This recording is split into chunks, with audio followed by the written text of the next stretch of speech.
Hi, Abraham. I'm wondering about energy. You talk about source energy and the energy that creates worlds.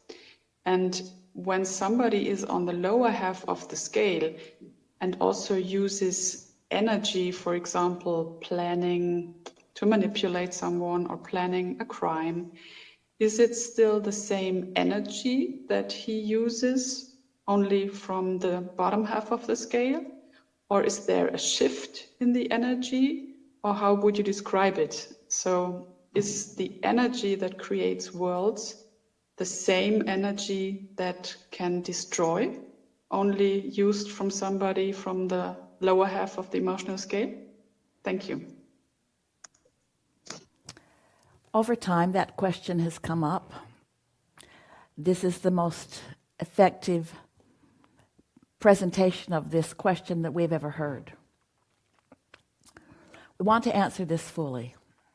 And in order to do that, we want to remind you of something very important. When you reemerge into non-physical, you leave behind all doubt and fear and worry and hatred. You leave behind everything that is bottom half of the scale. And you reemerge into pure positive energy, into top half of the scale stuff.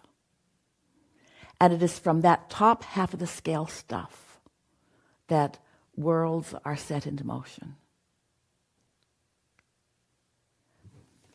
Bottom half of the scale thoughts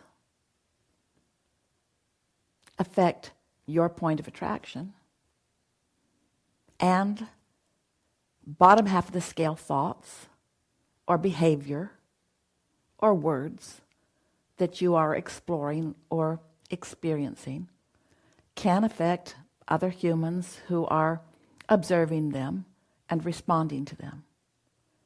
But when you reemerge into non-physical, each one of you will leave that behind.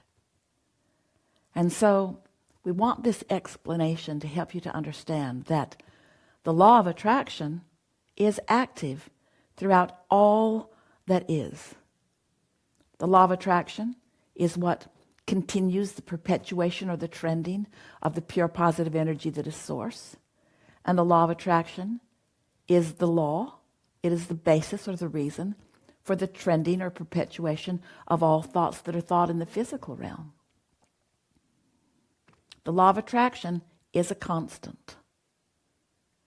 The top half of the scale could be a constant for you if you are utilizing your emotional guidance scale in the way you intended. Helpful? We think so. Let's see another.